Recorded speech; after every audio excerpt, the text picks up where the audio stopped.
At Master Maker, at least on the Monday editions, it's a little bit different. We focus on techniques. On the Master Maker show on Fridays, we focus on specialty components, focals, findings, and beads. And here on our Monday show, I'm still teaching you how to become a Master Maker, but we really kind of focus and dive deep on techniques. And last week we were working, not last week, I'm sorry, last month, we worked our way through Wire Working 101. We started with the absolute basics. We talked about wrapped loops and simple loops and all of the basic building blocks of your wire working. For the month of October, we are building macrame building blocks. We're going to start out with the very, very basics of macrame, and I'm going to, as the month progresses, take you through some of the more basic steps of macrame to help you build a strong foundation, which in turn helps you become a master maker. Hi to everybody. Hi, Alicia. Hi, Wendy. Hi, Susie. Hi, Marion. Hi, Jennifer. It is so good to see so many of you. I'm so happy that you're here hanging out with me this afternoon. I really, really appreciate it.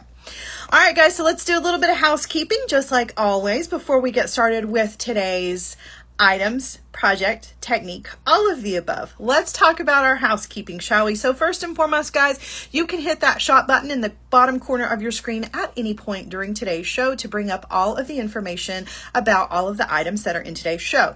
If you see something that I'm using that you want more information on, you can hit that button. It's going to bring up all of that information. You can read all about that. You can even put that in your shopping cart and check out all without missing a beat, which is fantastic, right? It makes me smaller, but you're not going to lose me. I'm still going to be here every step of the way, even while you navigate through the checkout process, which is really cool because sometimes we have to navigate away to do the shopping, right? And if we do that, we can't sometimes always find our way back and we've missed part of the show and it's a whole thing. Well, here on JTV Extra, they make it super easy for us by giving us that shop button. So you don't have to lose me. Just makes me small. Who doesn't want a pocket-sized Sarah, right?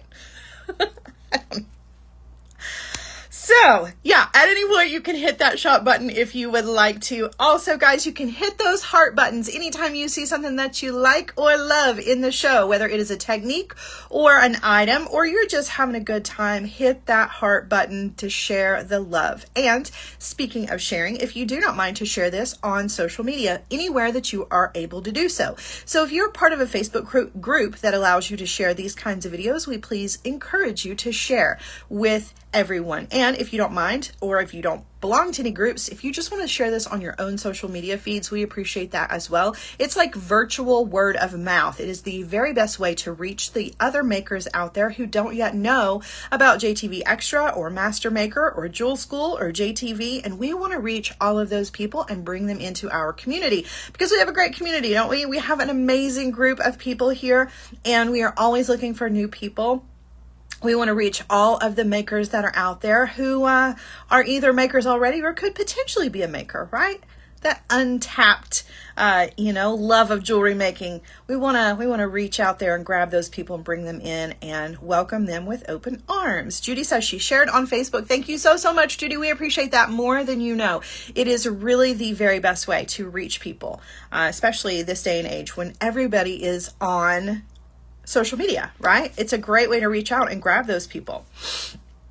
All right, everybody. So I've got a fun show for you guys. Like I mentioned, we are going to be spending the month of October here on the Monday editions of Master Maker. We're going to be working on the macrame basics. And I'm going to start you from the very, very beginning. And we're going to work our way through. Every week, we're going to kind of build more on our skills, kind of building our way through the basics. And hopefully by the end of the month, I'm going to have shown you some things about macrame that maybe you didn't know, or maybe just kind of spark your interest in getting to know more about macrame. Because obviously in a month time, we only do 4 shows here together on Monday. I'm not going to be able to show you everything that there is to know about macrame, but hopefully I'm going to be able to show you just enough to get you excited about the possibilities, because it is most definitely a cool technique to learn how to use and incorporate in so many other parts of your jewelry making. It is most definitely a classic. It is not going out of style anytime soon. Macrame has been around forever.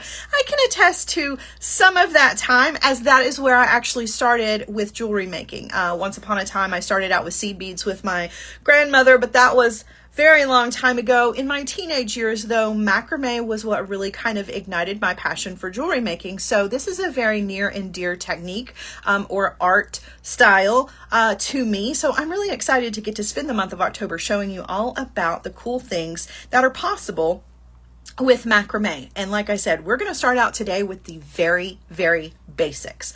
But I've got a whole lineup of amazing items for you guys. I've got macrame boards, I've got cord, I have got some amazing large hole beads, I've even got some tiara cast buttons in today's show to show you before we get started with all of that. So I'm going to turn you around right now. We're going to get started going through all of the goodies in today's show. All right, guys, so let me get you guys started right away with the macrame boards. Now, I have two macrame boards, and I'm going to show each of them to you, but you can also buy these as a combination, okay? So I'm going to show you the big one first, and don't mind, mine already has some things attached to it. Now, I can only show you so much of this. This is a pretty large board here. So this is the macrame board designed by Ann Dilker. This is a 10 by 14 inch gridded board, okay? And that means that you've got easy measurements all the way across this direction and all the way across this direction. And you also have these great little notches at the top.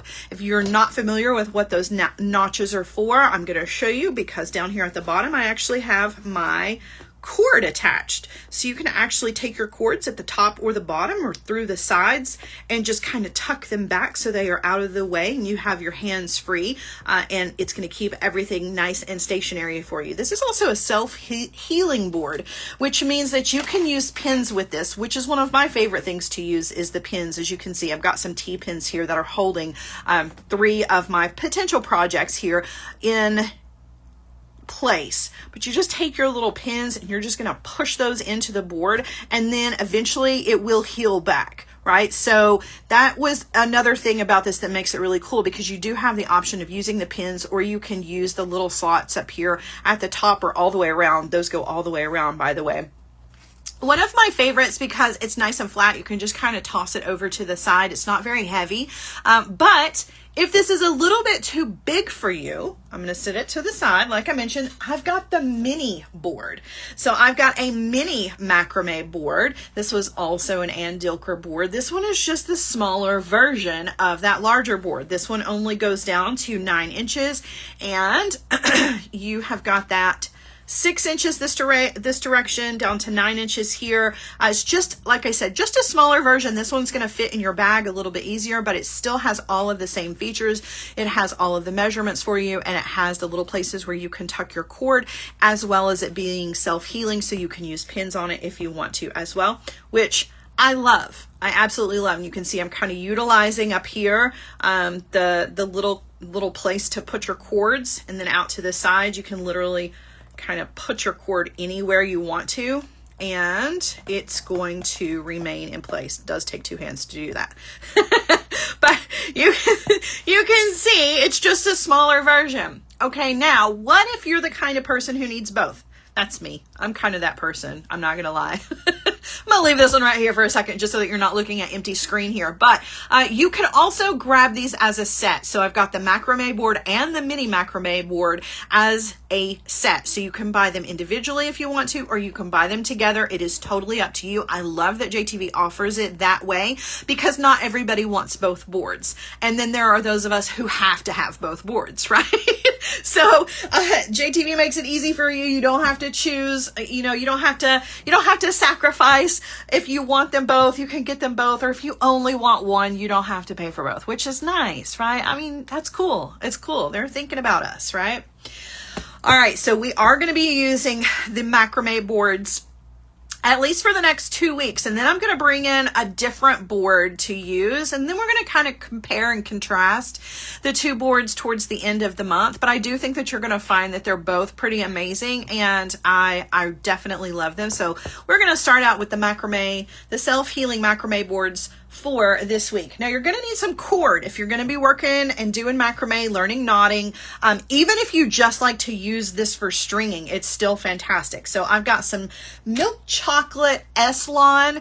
This is a cord that is about 77 meters. That's a lot. I'll even show it to you from the side so you can see. 77 meters, that's going to be, I can't even begin to count how many projects, but I do know that the S-Lon in this kind of formation, if you will, lasts a really, really long time. You would be surprised at just how many projects you can get out of this. Now keep in mind, knotting projects, macrame, those kinds of things, they do take a lot of materials. I want to be completely transparent about that. I don't want you to think that like you can do the things that we're going to be doing with just a few inches. You definitely are going to need plenty of cord. This is a great way to buy it because the S-Lon, like I said, does last a really, really long time. It's a nice size. It's going to fit into the majority of the beads that you've got. I have been able to fit just your regular drilled check glass beads onto this, as well as other things. You may have a little bit more difficulty with things like your freshwater pearls, for instance, that have a tendency to be drilled a little bit on the smaller side, but you can always use a leader needle if you know how to do that. And that's definitely going to help you get this cord through some of the beads that have a smaller drill hole. But fortunately for you, I've got some large hole beads to show you today, so you're not even going to have to worry about that. But I did want to show this to you because this is one of my go-to products when it comes to macrame, and I'm going to show you just how cool it is later on. All right, so if S-Lon is not your thing, maybe waxed cord is. I love both, to be completely honest with you, but I do love waxed cord. I've got two colors here of waxed cord. This is a 0.5 millimeter moonlit brown and medium gray. This is approximately 720 yards total. So divide that into two so you know how much of this you're getting, which is still a ton, to be honest with you. That's a lot of cord. Now, what makes this different from the S-Lon is the S-Lon is nice and slippery, right? This waxed cord is exactly what I said. It has wax over it already. Whereas with your S-Lon, if you want to treat that with some beeswax to get that wax coating on it, and then you also have it nice and slippery, depending on your project, you don't have to worry about that with this. This already has that wax coating on it. Now, why does that matter? It matters for a couple of reasons. Number one, your knots are going to be super, super tight because that wax grips onto itself. So anytime you make a knot with a waxed cord, that knot is really, really strong. And I can tell you from experience, it takes a lot to get those knots undone. So definitely keep that in mind. It's a really, really strong product. Another great thing about that wax coating is that it kind of helps to keep your cord nice and stiff so that you can use it very much like a needle. You can see how just kind of running my fingers across it stiffens that wax up nice and strong so that I can go through a bunch of beads like I would if it were a needle. Now, of course, it's not that strong. It's not like I have treated this with, you know, any kind of gel glue to make it really super stiff, but you can still do that if you want to. It's just the wax is just a nice way to get through a lot of beads, and it holds up. It's really strong. And you've got two neutral colors here that are going to get you through a lot of projects. I love wax cord. Now, that doesn't mean that I don't love the S-Lon. I do. It just kind of depends on what the project is. It can really definitely be project specific. So there's no reason why you shouldn't grab both if you're really interested in the macrame. But if I had to choose one to get started with, I'd probably get started with the waxed cord just to kind of get a feel for it before you move on to the S-Lon, because it is a little bit more slippery. It's just a little bit harder to handle. But they're both fantastic for macrame and knotting and just plain stringing. Like I mentioned, I use cords like this for just regular stringing all the time. So definitely a great little set of cords to grab. All right, now I've got some other items that are going to kind of go along with everything that we're going to be working on over the next month. So let me show you. I've got some Indonesian inspired tube beads in 3 different styles and sizes. Okay, so I'm going to bring out each one of these. This is 230 pieces total, and these do have large holes, which is fantastic because if you are creating macrame designs where you're using several pieces of cord, those several cords are going to be able to fit through these larger hole beads, right? Because they're going to accommodate so many different sizes of stringing materials or several stringing materials, which is really, really nice. Plus the fact that they're just pretty. They have some really beautiful decorative patterns to them. This one looks like flowers, really, really beautiful. It's got a nice large hole on it. And this one has some beautiful texture on it as well. They work as great spacer beads, but they're also beautiful all on their own. This one's my favorite. Just got little swirlies on it, which I love, right? It just adds a little extra pop of metal and decoration, right? Visually, it's going to add some texture to your designs. It's just a really cool way to elongate. We talk about this a lot with spacer beads, elongating your gemstone strands or your favorite bead strands.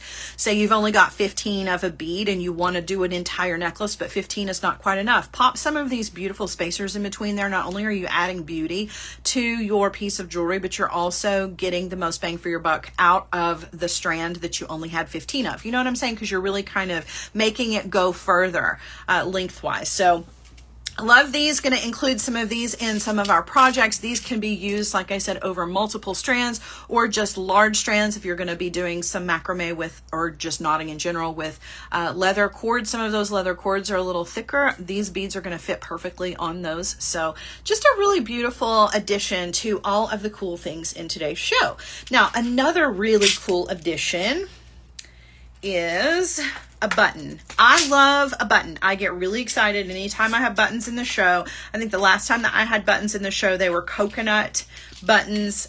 So this is really exciting for me to have these tiara cast buttons. So I've got tiara cast fashion buttons in antiqued gold, silver, and oxidized brass plating. There's approximately 12 here. I'm going to lay these out so that you can see them. Everybody loves tiara cast, of course, and their designs are awesome.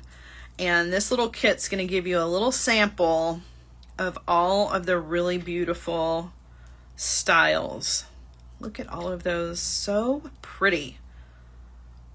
Now these are all shank style buttons, which is great for your macrame and knotting projects because you can very easily run your cord through the back and knot these onto your designs. A button is one of my very favorite ways to finish off a project. It's a great clasp, particularly for those of us who have any kind of dexterity issues, and messing with like a lobster clasp or a spring clasp is kind of hard to do. A button is definitely much easier. I do find that when I put my bracelets on myself, if I have a button clasp, it's so much easier. I don't have to ask for help, right? I can do it with one hand. But they're also just beautiful, right? The designs on these are absolutely beautiful. So you're adding, again, another element to your design. You're not just throwing on just a single silver colored button or a single gold colored button. You actually get some beautiful texture and design here with the tiara cast buttons, and it just takes your design to the next level. So absolutely beautiful. It's really hard to pick what my favorite is out of these. I do love this one.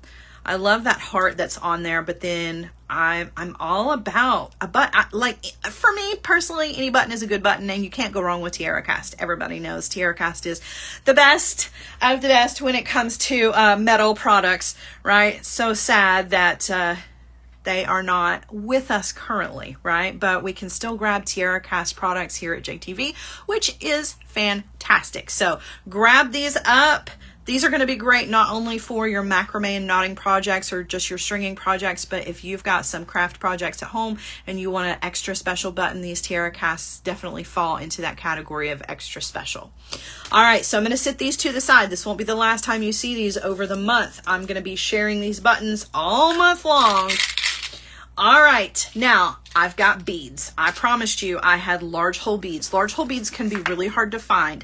And one of the great things about JTV and Jewel School is that they go out of their way to find some really beautiful large hole beads, and they make them available to all of us.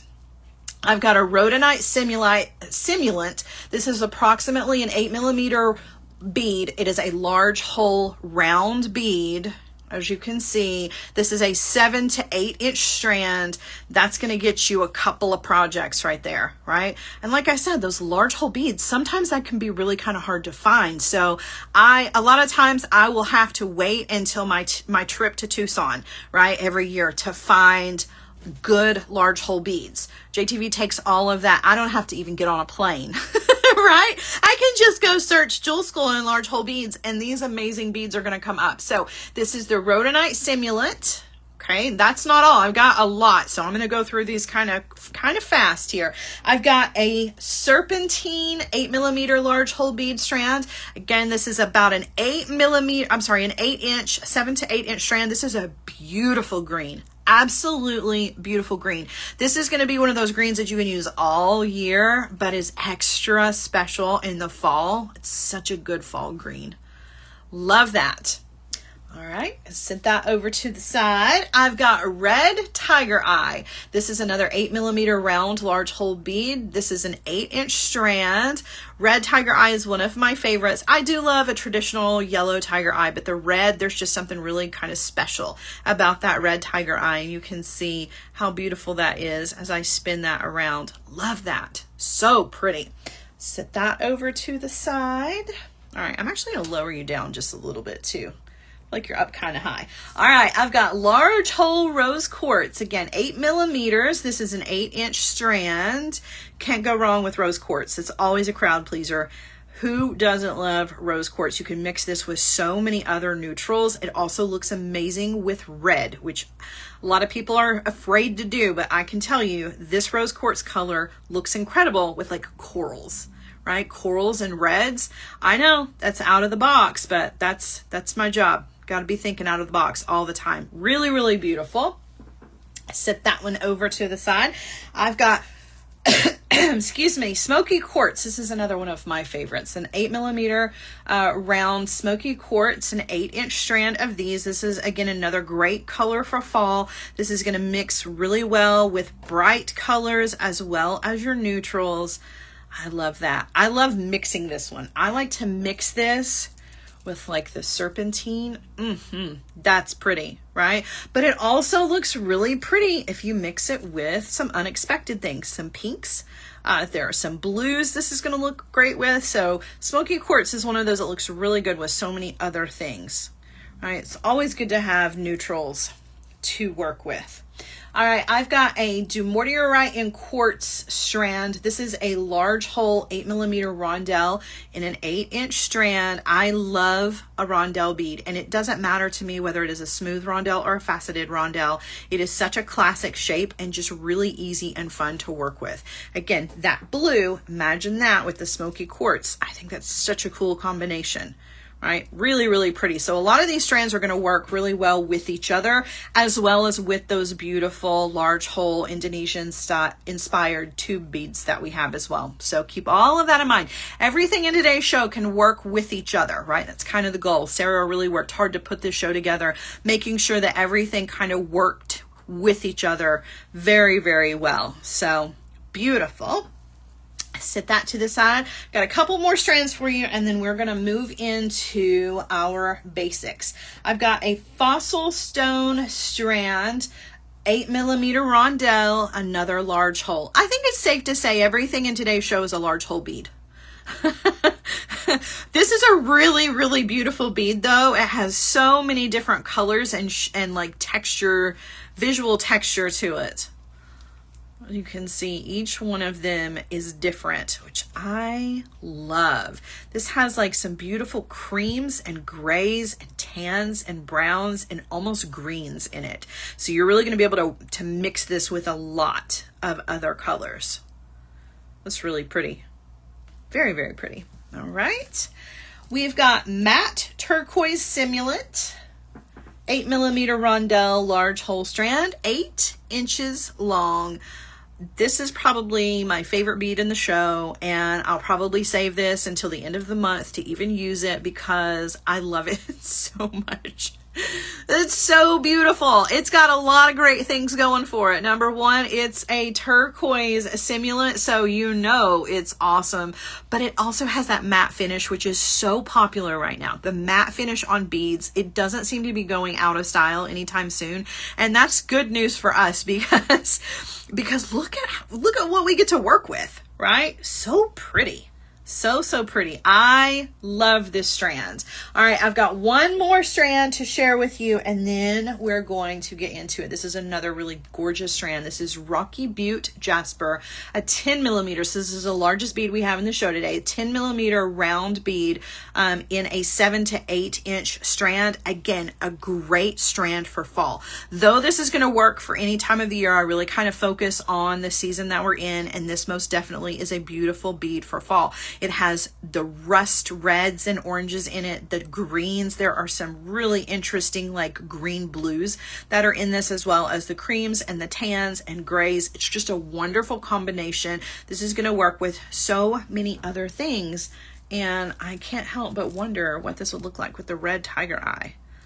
That's interesting. That's really interesting. I know that it's going to look good with this one. Oh my gosh, yeah, those were made to go together. They're so pretty. They're just absolutely beautiful. I got to tell you, I love every single bead strand that is in the show today. Like I said, it's hard to pick one of my favorites, but part of the reason that I love them so much is because they work so well together. You can really combine these to make some gorgeous designs. Look at that. A 3-strand bracelet out of that, just stringing it on some of that wax cord or some of that S-line, you got a gorgeous bracelet. Put a button on the end of it and call it a day, and you have put together some amazing jewelry. That's instant gratification at its finest, guys. I'm telling you, it is all about the beads. All about the beads. All right, so when it's not all about the beads and it's about the technique, we want to start with the absolute basics, and that's what we're going to do. We're going to talk about macrame. I'm going to bring out the large macrame board here for you guys. Actually, you know what? I'm going to show you a couple examples. So I'm going to show you one knot today, and that one knot is the very first step in all of macrame. And we're going to focus on that one knot. Now, some of you have seen me use this knot previously, but we haven't really gotten to expound on all of the possibilities from using that one knot. So we're going to start today using the half-hitch knot.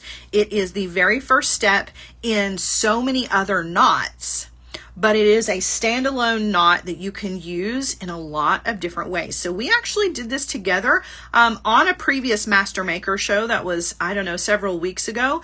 We're going to recreate this project today from start to finish.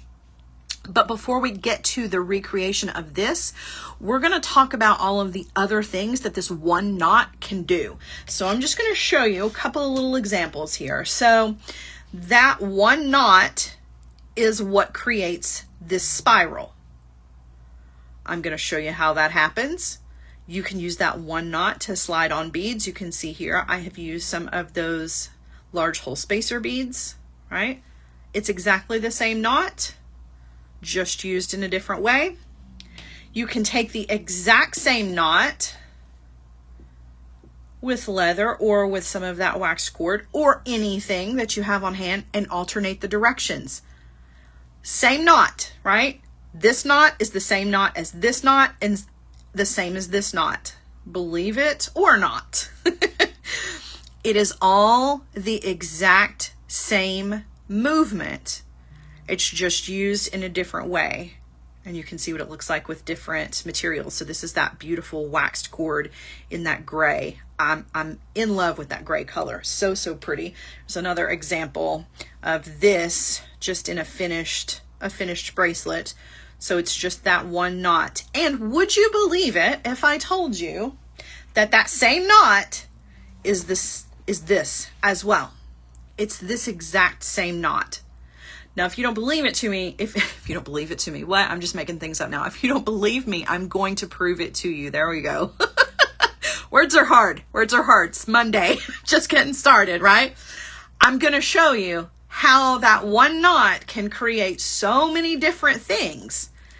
and how that one knot is going to be the first step in your macrame, okay? All right, so let's get started with this. Let me prove it to you. Let me prove it to you. All right, so I've got my macrame board here, and you can see I've got cord attached to this, 3 different cords attached to this. We're going to start out right here. We're going to work our way over here. This will be the one we do our finished project on, okay? All right, so I've got 2 cords here, and I'm going to show you the half hitch knot. I'm going to show it to you. I'm going to show it to you with beads. I'm going to show it to you without beads. I'm going to show it to you alternated, and then I'm going to show it to you in that micro macrame, okay? All right, so this is the very first and only knot you need to know how to do to create every single one of those pieces I showed you. You start out with your core. Your core is the one cord that stays stationary through the entire process, at least for this, okay? This core is what we are going to knot onto. So I've taken my cord, whether it's the S-Lon, the wax cord, your hemp, or your leather, or whatever it is that you're going to be using. I'm just using leather here because it's a little bit easier to see. But I'm going to take this cord. This is my core. One strand is the core. One strand is your working cord. And that's going to be this one. You can add beads to either one, but for this knot, it takes 2 cords, okay? So this core stays still. You take the knotting cord and you're going to create a P shape. I gotta lift you up just a little bit so I don't keep knocking the camera as we do this. Okay, you're gonna create a P shape over the core, this one here, with your knotting cord. And you can see that P shape, or it looks like a big a capital D if you want, right? A big P shape. It's crossing over the top of our core. We're going to hold on to that, and then we're going to take that cord and we're going to bring it behind the core and up through the P shape. Okay? And then you're going to pull. That's a half hitch knot. That's it. Congratulations, you just learned macrame. If you don't believe me, stick around, because like I said, I'm going to prove that to you. Repeat that. I'm going to repeat it several times today, okay? And I'm not changing anything. I'm not changing it going under, going over, anything. I'm just, same thing, P shape over the core. Bring your cord behind and up through that P shape and pull. And you've just done 2 knots, okay? Dee says, I always called that half square knot. You're right. You are 100% right. And we're going to build up to that. So a half hitch knot is one step of a square knot. But I don't want to confuse anybody because, like I said, we're starting with the basics. We're going to work towards our square knots probably next week. But for this week, we're just sticking with that one half hitch knot. Because you got to know how to do that first, right? You got to know how to do that before you can move on to that square knot. So I want to show you all of the possibilities here. But you're 100% correct. 100% correct. All right. So if I continue doing that, right? If I continue just making the P shape and taking my cord behind the core and up through, and I pull, what's going to happen is I'm going to create a spiral. Now that spiral has many, many names. If you look it up, you know, if you're interested in all of the technical terms involved in macrame, all of the knots have several different names. And when you make a row or a sinnet of the knots, then that becomes something else. A lot of people call this the twisted staircase, the spiral staircase, the Chinese staircase, or just a straight spiral. Not straight, but just spiral, the word spiral. And that's exactly what you create with this. If you continue creating the same knot over and over again without adding any beads, you do get this really cool spiral. You can see how that knot is going to twist its way all the way around our core, right? To create a really beautiful spiral that you can incorporate into all of your jewelry making designs, right? You can actually do this with some of your sturdier bead stringing wires, like 49 strand. You absolutely can create this with that. You can do this with cotton cord, S-lon, B-lon. You can do this with anything, and you're going to get that beautiful spiral. Now, depending on the width, right, of your stringing material, that's really going to kind of give you a chunkier knot. Whereas if you do this with just one single strand of S-lon, you're going to get a really thin little knot. But regardless, you're going to be able to pop this in between beads if you want to, or you can add a bead to this, right? You could take your core and you could thread a bead on to your core, which is exactly what we're going to do. Just a quick little example here. I'm going to slide a bead up, right? And then just treat it just like you would any other knot without a bead. You're just going to knot, pretending like that bead is not even there, and you can keep going, and you're going to build another spiral on the other side of that bead. Okay? So that is just one, and probably the easiest uses of the first knot in your macrame journey, right? So Kelly says, do you ever lose track of your core line when it's turning like that? I do. And I think that kind of happens to everybody. It's just kind of one of those things that really just kind of takes practice. I always try, though, at least in the beginning, to really kind of keep that core in one hand. And I know that that looks like, it doesn't look like I'm doing that when I'm actually using my fingers on my left hand to kind of help guide the wire or the cord behind. But I really am just holding it tight here so that I don't lose it. Fortunately, though, if you do have to get up and walk away and you come back and you look at this, you can tell the one that is going out at a 90-degree angle, either to the right or to the left, that's going to be your knotting cord. Whereas your core usually is not doing anything other than just going straight up and down. So it's not as hard to keep track of with this technique. But now with some other techniques that we do as the month progresses, you're going to see it is kind of tricky to hold on to that core. But what's cool about it is that with the macrame board, you can come down here and you can hook your core right down there, right? Now it's attached, and all I got to do is just kind of lift it up just a little bit to get my fingers underneath here, and I don't have to worry. Now if I walk away, my core cord is attached and my knotting cord is the one that's free. So there's definitely no confusion there for that. All right, so that is the beautiful spiral that you can create. So let me show you again just to kind of remind you. So we've got that beautiful spiral that you can use to make unisex bracelets or necklaces, right? I know a lot of people are always asking me about men's jewelry. Men's jewelry is kind of hard to come up with because a lot of it is very simple. Well, to change it up, instead of just, giving the man in your life one strand of leather, how about creating a cool spiral? Right? And giving him a spiral. Pop a couple of the spacer beads on here, which are definitely unisex beads. These can work in any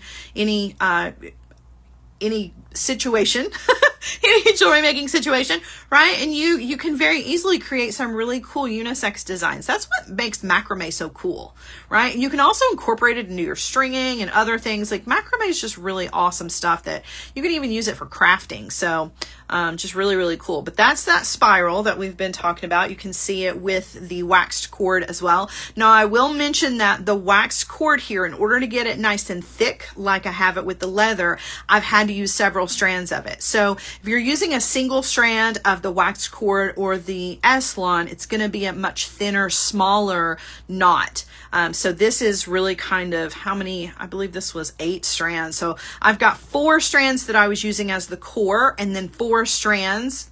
You can see them running along the edge of the beads here. I was using 4 strands to knot with. So I had just taken 8 cords and folded those in half to create this kind of chunkier look, right? So, oh, and one of the beautiful buttons. All right. Lynn says, how would you end a bracelet like that? That's a really good question. So I ended this one with a button, and that's why we've got the buttons in today's show. So you can see where I've started. I started out with a loop, right? I took my cord and I folded it in half and created an overhanded knot with a loop that's just big enough for my button to go through. So then when I get to the end of the project, I create an overhanded knot, I thread my button on, and then another overhanded knot to hold my button in place. Now I can just simply slide my button through my loop, and I've got an easy clasp, but it's also beautiful, right? You can also start this in the opposite direction. If you wanted to start out with your clasp and work your way down, then you can tie a loop. So in other words, let's say I started by tying my button on first and I worked from the button downwards, right? And then when I got down here, I tie an overhanded knot, come down about an inch and tie another overhanded knot. That's still going to give me a little space to slide my button through, right? Other alternatives are you can always just tie regular knots onto lobster clasps, right? Or jump rings, things like that. I do love the button though, because I don't have to think about it much. You know, I just do it and it's done. But yeah. All right. So now that was the first step. Okay. So what if we take that exact same step, but we alternate it, right? What if instead of having a core, we are knotting onto two cores, two knotting cords. Okay, well, okay, basically it means you have no core. Either cord is going to either function as the knot, the one to knot with, or the core, and then we alternate, and the core becomes the knotting cord, and the knotting cord becomes the core. Okay, now I've confused you now, so let me explain to you exactly what I mean. We're going to start out the exact same way with that knot. Nothing has changed. We're making the P shape over the core, okay? Taking that cord, going behind and up through our P shape, and then we pull. Okay, now what if we switch? Okay, I knotted with this cord. Now I'm going to make it the core, and I'm going to use the cord that was my core to make a knot. And this time I'm going to do it backwards, but it's exactly the same.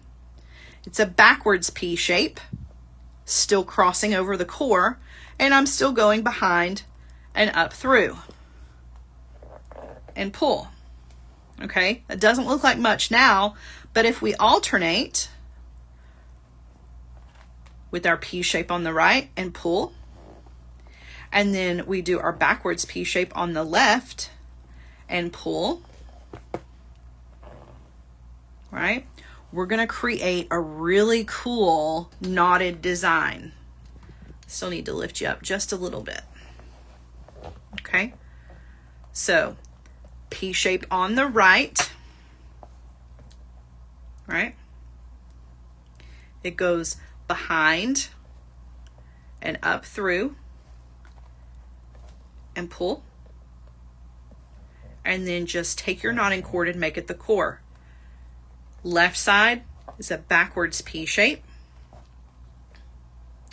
and then you go behind and up through. And if you will alternate, keep alternating, what you end up with is a quite cool design. Now you can add beads to this. You can throw some beads in there, right? You can put beads in between, so you could actually, let me show you. We'll take our two ends. Let's take our two ends together, and let's thread on one of these large hole beads onto both. And let's slide that up. Right? We just kind of slid that up. Now this one's a little big, but I could go with a little smaller one, and then just pick right back up again. So our P shape on the right. Whoops. And then our backwards P shape on the left. Our P shape on the right. Now I'm just using the silver large hole beads. Don't forget about all those beautiful strands of large hole beads that I showed you. just a little while ago. You could use that beautiful rose quartz or the smoky quartz or any of those beautiful strands and pop those in place of the metal beads here, right? And come up with some really cool designs. Though this does look pretty awesome with nothing, right? It's still cool all by itself, whether or not you have added beads to it or not. And again, pop one of those cool buttons on the end for an easy clasp. You can also do this with the waxed cord or the Eslon. I use several strands, again, to make it kind of chunky, right? I wanted it to be a little chunky, so I've used more than one. You can get a smaller knot by using less strands of this, but it still comes from that same knot. The only thing we've done different between this and this is just alternating. So this was all on one side, and you can do it all on the left if you're left-handed. You can do it all on the right if you're right-handed. It's the same. And then the exact same knot, all we've done is just one this direction and one this direction. So we've gone from a P to a Q, a P to a Q, if you want to look at it that way, right? So exact same knot, very, very different look, right? All right, let me show you one more, and then we're going to get into our project. So let me move this over. Kitty says, so Audrey had a question and Kitty also has a question, which are pretty much the same. So Audrey says, how do you figure out how much cord to use? And Kitty says, how long does the cord need to be more or less to make a bracelet? So I can't speak to every project that I've shown you, but I can tell you that for the project that we're doing today, it takes about 36 inches of cord. Now remember, that is going to be folded in half. So when a project takes 4 feet, because we talked about, you know, in the beginning, we talked about how it does take a lot of cord to do some of these techniques.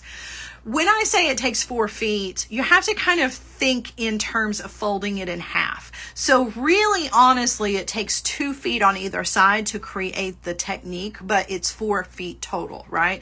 So when you break it down like that, it's a little bit harder to kind of wrap your brain around it, I think, than to say, oh, I need 6 feet of cord. You know what? No, not really. I do, but I'm going to fold it in half, and it's only going to take me 3 feet on either side. So a lot of times it's really just kind of project specific. So I don't have exact measurements for you, except for the one that we're doing today. It really is going to take, you have to kind of take a lot of different things into consideration. How many beads you're going to add to the design, how large of a design you want to make, the diameter of the cord that you're using. Because obviously with a larger diameter cord, it's probably going to take you a little bit more because the knots are going to be big and chunky and thick. So it's going to take a little bit more cord. So just a lot of those little things are going to really kind of determine how much cord you're going to need.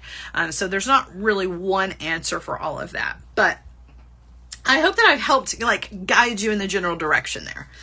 Okay, so remember when I told you that this was that exact same knot, and I kind of hinted that I would show you? I am going to show you. I'm going to do 2 passes of this. I don't want to focus on this too much, but I do want you to know that when you look up micro macrame, which is what this is called, and it's only called micro macrame in the sense that it is small because of the stringing material. You can do this with large rope and it is just considered macrame. For whatever reason, the smaller it is, that's when we move into micro macrame territory.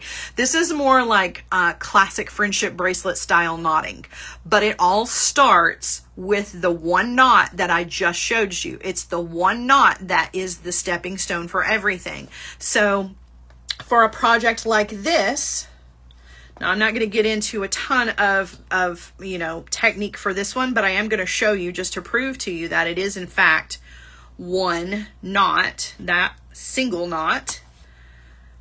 As I move across, right, I've got several strands here. It's taken me a while to get to this point, but it is all that knot. I'm going to take my outer core here and I'm going to go all the way across, doing that knot twice on each cord. To show you, I'm making my P shape over my core, which is the first cord here. I'm doing the P shape once. I'm going to do the P shape a second time. Okay, So it's 2 half hitch knots, and then I move to the next cord. Now, I'm not going to spend a lot of time on this, but I just want to prove to you that if you are looking to do this kind of macrame with small knots and wide kind of band work, it all starts with the half hitch knot. And we just move from one strand to the next. I'm just going in order. So I'm using the same cord to move across, to move across the entire width of my design. And I'm just doing that half hitch knot, P shape, behind, if I could hold on to everything here, behind and up through. It's a little trickier when you're holding these smaller cords. But it's the exact same thing that we did with the leather that I showed you with several strands of the waxed cord. Same thing. So this really kind of helps to demystify a lot of the projects that you see where, you know, somebody has made this really crazy bracelet that's got all these tiny little knots and they've added beads to it and it's really cool, and you look at it and think, gosh, I'd never be able to do that. Yeah, you would be able to, because it quite honestly is just this knot. Now, are there variations as you get further into micro macrame? Of course there are. Sometimes you're going to go in the opposite direction. You're going to go backwards, like I showed you with that one where we were going P's and then Q's, right? But it quite honestly is the exact same knot. I just made my way over to one end, and you can see, whoops, I've attached myself here. I got my T-pin stuck to my bracelet. I've just made one row of those knots, and that is quite honestly all that there is to creating this. I mean, it's a little, the setup is a little bit more, you know, I got to walk through the steps of the setup, but as far as the knot and the technique is concerned, it's that exact same half hitch knot every single time, twice on each one of these, right? We could spend an entire hour doing a project like this, and I don't want to get totally into that, but I did want to prove to you that the one knot that we've been using is this. So if you have ever been intimidated by this but have wanted to try it, don't be intimidated by it, right? Don't, because I just showed you how to do it. I literally showed you the knot that it takes to create this kind of design, and you can do that as well as all of the other things, right? You can create the spiral. You can create this really cool kind of back and forth. So one knot is going to take you a lot of places. All right, I'm going to take these off and we're going to do our project real quick. And you're going to see when I say quick, it really is going to be quick because I've saved it for the last, there's literally, we have 5 minutes or less for our show today, but we're going to do this real quick. I'm going to throw on some of these beautiful serpentine beads to our cord. Now, I've got one cord is going to be my core, right? And I'm going to thread these beautiful serpentine 8mm large hole beads on. And this is probably going to be the longest part of the entire project because once we get started, this goes by real quick.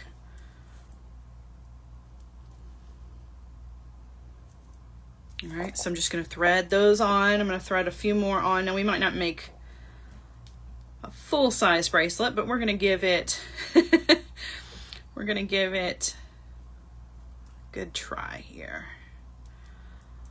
All right, so I'm going to use half of my strand of my serpentine beads. I lost one to the floor, so I'm going to grab one extra. All right, so there are my beads, okay? My macrame board.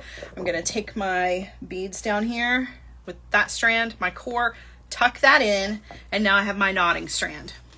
For my knotting strand, we're doing the same thing. I'm going to start out with a P shape, going over my core, behind, up through, and pull. I'm going to slide one bead up. I'm going to do the same thing. My P shape, crossing over the core, going behind and up through and pull. Slide up another bead. P shape, behind the core and up through, pull. Thread up or thread a bead up, P shape, behind, up through, and pull.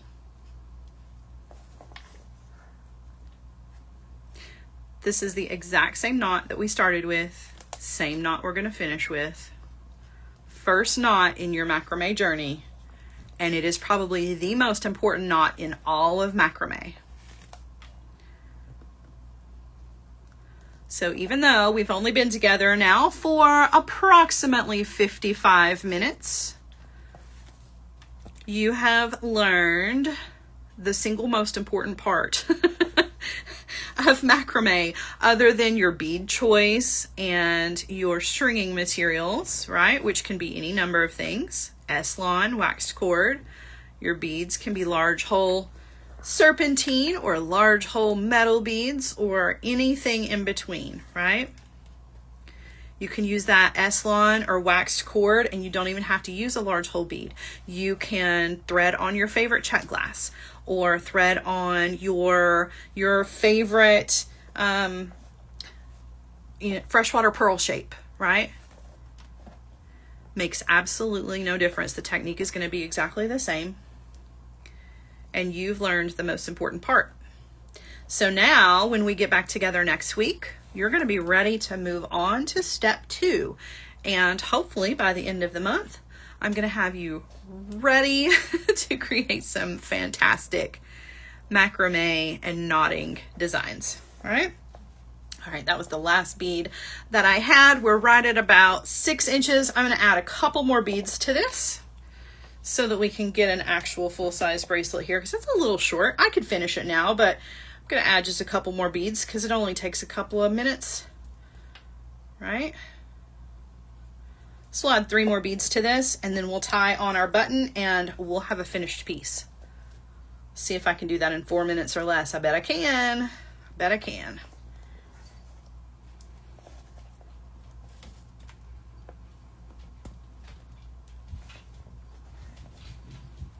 Thank you, Cecilia. Cecilia says, a beautiful class full of information and ideas. That's my goal. That's my goal. All right, so we're down here a little over 7 inches. Well, we're right at 7 inches. We're gonna call this one done just for time's sake, okay? I'm gonna go ahead and take this off the top of the macrame board, and I'm gonna sit my macrame board over here to the side. And we've got our loop here. All we need is a button. I'm gonna take my 2 cords, tie an overhanded knot,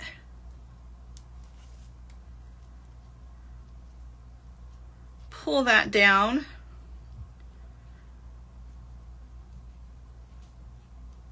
okay. I'm going to trim some of this off because my cords are a little long, and then we're going to take one of these cool buttons. You can thread your button onto both cords if it'll fit, or just to one. It absolutely makes no difference. Bring that down, tie another overhanded knot, and you quite literally are done. If you wanted to add dangles to the ends of your cords, you can, or you can just leave it as it is. Pull that knot down. You've got your button secured, and like with the sample, I tied some beads onto the dangles, but you don't even have to do that part, right? You're just gonna hook your loop around it. You can trim off your ends a little bit. Mine are a little crazy, but you've got a finished project. And we did that in less than 5 minutes, right? We did the whole bracelet in less than 5 minutes. Now, if that is not a great way to make holiday gifts in a hurry, I don't know what is. That's probably the fastest bracelet project that I know how to do, right? Even faster than just regular stringing, I think, because sometimes with regular stringing, you can sit there for a minute, you know, stringing all those beads on. This was quick and easy, and the results are awesome because you have this really cool cord, whether it's leather or hemp or your S-lawn or your waxed cord or whatever you're going to be using, right? And it goes all down the design, right, to give it kind of a cool look. and easy peasy. Put a really beautiful button on there, like one of the Tiara cast buttons in the show, and you're done. You're done, right? You don't have to mess with anything else. Cool. Thank you guys. Thank you guys so much. Y'all in the comments are so kind. I appreciate you so much. I didn't want to turn the camera around because I was busy reading the comments. I appreciate all of you so much. Thank you for letting me be a part of your Monday afternoon, right? I appreciate you. Thanks for letting me help you become a master maker. Don't forget to set your reminders for Fridays at 4 p.m. Now here on Mondays we do 4:30, but on Fridays it's 4 p.m. Eastern time for Master Maker, where we focus on specialty findings, clasps, focals, and of course beads.